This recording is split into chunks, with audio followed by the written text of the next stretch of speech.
भोजपुरी में गीता गायन श्रृंखला के 10वीं कड़ी में सुनी जा। भक्ति योग माने कि परमात्मा के सगुण साकार और निर्गुण निराकार दोनों रूप में भक्ति।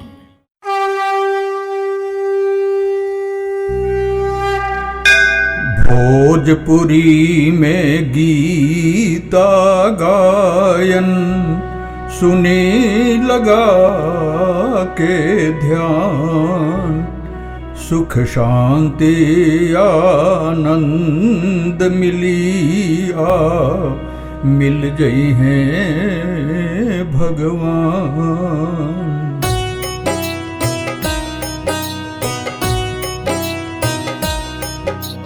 धन्य धन्य भैले अर्जुन जब विश्व रूप के देखले, वासुदेव में एक जगह ही तीनों लोक निरखले।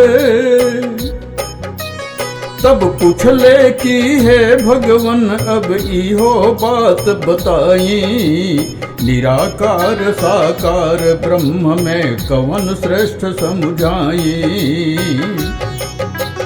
तब कहले श्री कृष्ण की दोनों ही रहिया उत्तम बा, दूगो रास्ता होके भी दोनों के एक संगम बा।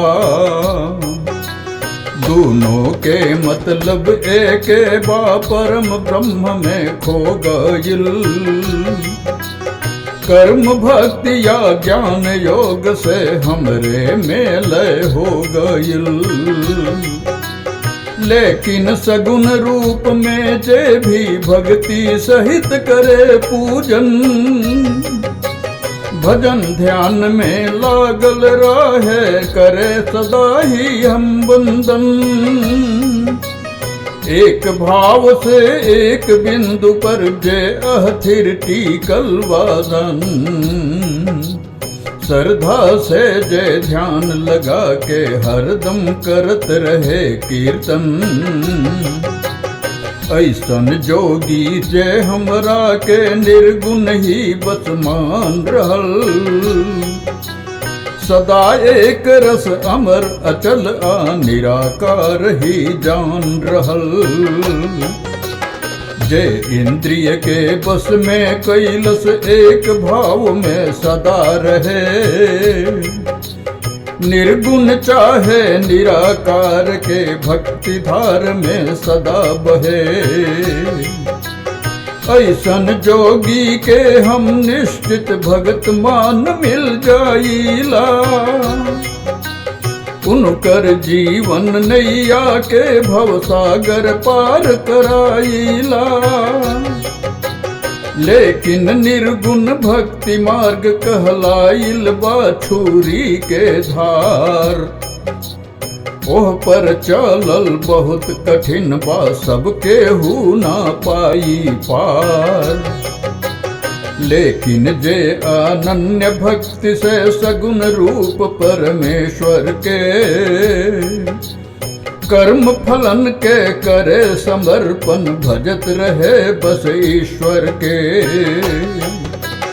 चित्त लगौले रहे हमेशा हमरे में आ प्यार करे। ओकरा कृपा मिले हार ऊ भव सागर पार करे। एही से कहत बानी की कर्म फलन के त्याग करा। हमरे के फल अर्पित करके शरणागत में गिर पारा। ऐसन प्रेमी भगतन के हम भवसागर के पार करी। जन्म मरण से मुक्ति दिला के ओकर हम उद्धार करी। हरदम ही संतुष्ट रहे आ सब प्राणी के मीत रहे। करुणा से भरपूर हृदय हो, राग द्वेष से दूर रहे। हमरे में मन बुद्धि समर्पित करे भगत ऊ प्यारा। ऐसन जे भी साधक होला समझो ऊ त न्यारा। बिना स्वार्थ के सबके प्रेमी, सुख आ दुख में रहे समान। क्षमा भाव से भरल हृदय हो, इंद्रिय सबके कसे कमान। दृढ़ निश्चय हमरे में राखे, जे ऐसन बा भगत हमार। ऊ हमार प्रिय होला सबसे, ओकरा के करी हम प्यार। मित्र शत्रु में भेद न माने, मानया कि अपमान में। सर्दी गर्मी सुख दुख सब में, खुश रहे हर प्राण में। निंदा हो कि होए बड़ाई, सब में एक समान रहे। हर हालत में अपना तन मन में संतुष्टि भान रहे। श्रद्धा आ विश्वास वेद शास्त्रन में, आ गुरुजन में। धर्म कर्म प्राणी सेवा, श्रद्धा हो तन मन में। ऊ भगत ही प्रिय होले, उनका के हम अपनाइला। मर गईला पर उनका के हम अमर लोक ले जाइला। वासुदेव कहले अर्जुन से, ई शरीर है क्षेत्र कहाला। ठेठ रूप में सब क्षेत्रन के, खेत कहल आ समुझल जाला। होकर सब कुछ जाने वाला ही क्षेत्रज्ञ कहल जाला। या किसान ही जाना वह के, उपमा इहे दिहल जाला। खेत के मालिक ही किसान हा, कन कन सब कुछ जानेला। कैसन माटी गलत की खाटी, ऊ जाने आ मानेला। कौन बीज कब उगी फरिया, कब कब होए सिंचाई। कब कतना कैसन फल दी, ओकरा सब ही परे दिखाई। हमरे के क्षेत्रज्ञ समुझला, सब क्षेत्रन के हम स्वामी। सकल सृष्टि के सब शरीर के, जानकार हम ही बानी। हम ही आत्मा सब प्राणी के, सब खेतन के हम ही किसान। तत्व रूप से ई है जानल ही कहलाए सच्चा ज्ञान। जैसे खेतन में अलकर बथुआ, आ घास उपज जाला। तन रूपी खेतन में उसही कई विकार पनप जाला। सब विकार ओकर प्रभाव के वर्णन हम करत बानी। जकरा के ऋषि मुनि भी कहले, समुझवले कतना ज्ञानी। जीवात्मा हम ही हाई, क्षेत्रज्ञ समुझल हम बानी। अंश रूप में हम ही आत्मा, ई बूझे ज्ञानी विज्ञानी। एके सूरज घैलन पानी, अलग अलग करे दिखलाई। उसही एक परमात्मा के, अंश अलग ही अलग बुझाई। आत्मा या जीवात्मा ईश्वर के ही अंश सनातन हा। रूप रंग आकार अलग बा, क्षेत्र रूप सब ही तन्हा। देखे भर बस दुनिया होला, माया मैं क्षण भंगुर ही। मर जाए वाला जड़ होला, आत्मा सदा अमर ही।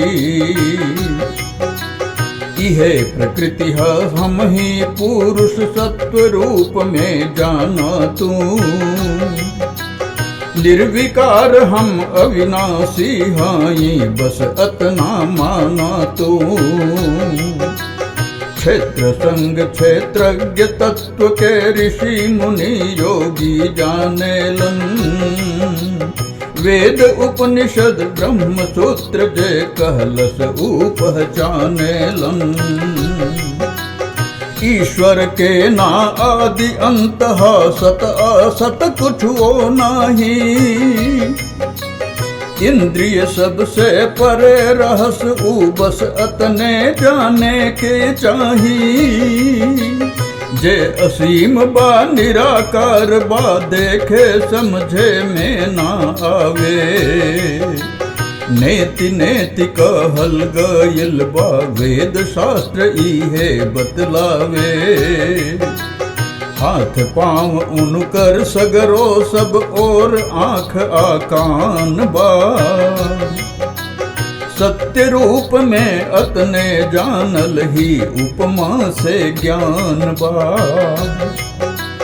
ऊहे सौसे सृष्टि जगत में सगरो व्यापत रहेले।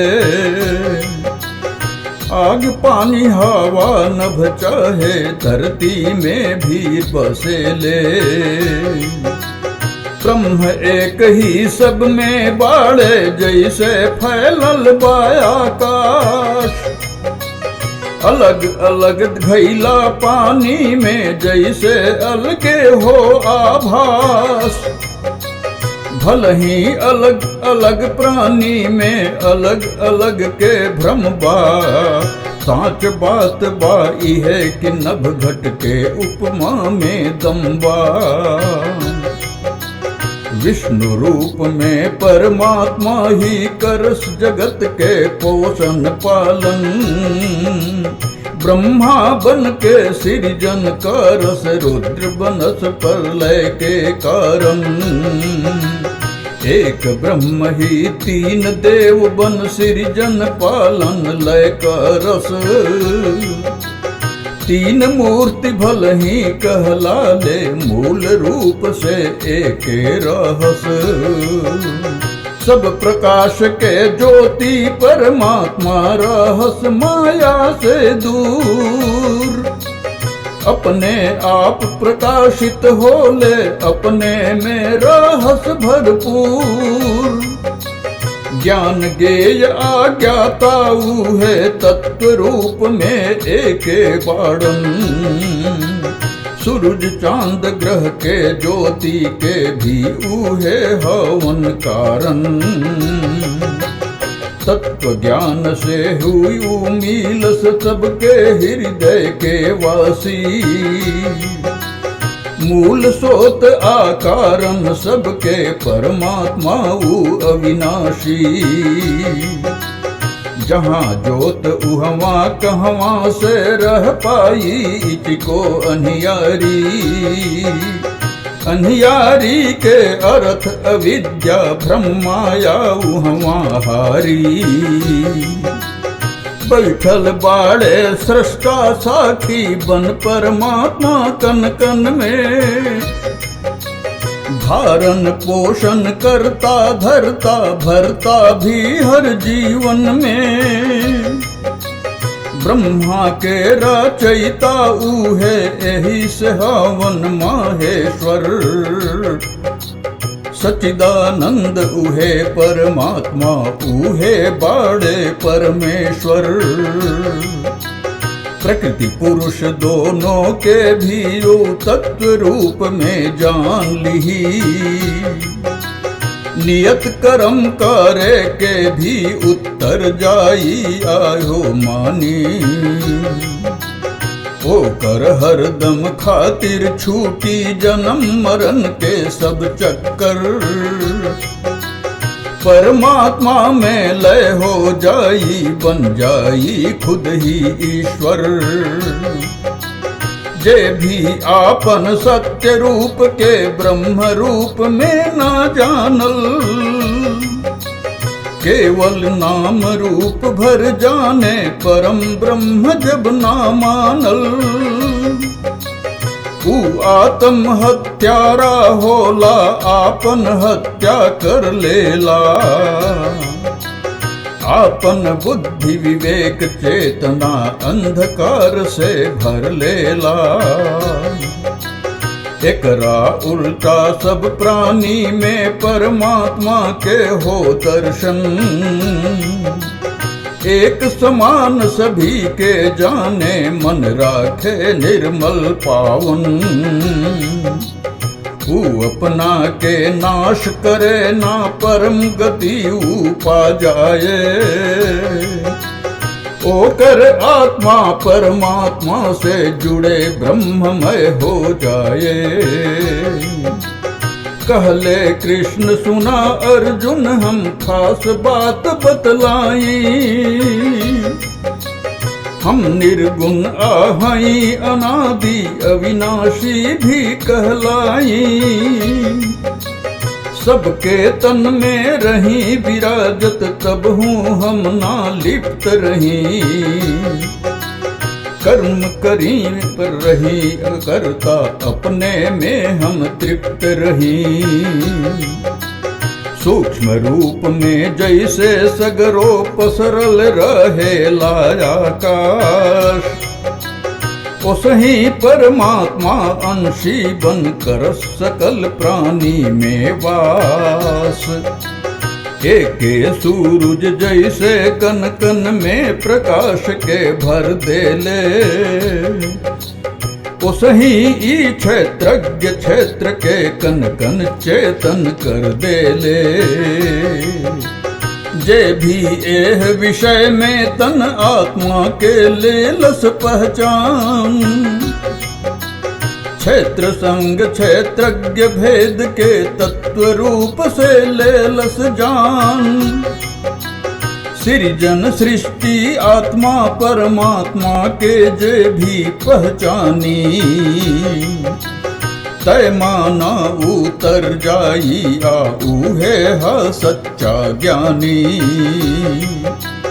ज्ञान स्वयं के पहचानल हा, आत्मा होला चेतन।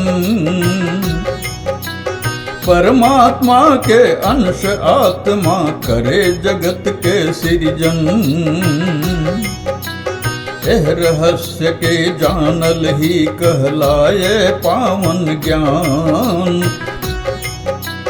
प्रेम भाव भक्ति से होई, ता मिल जई है श्री भगवान।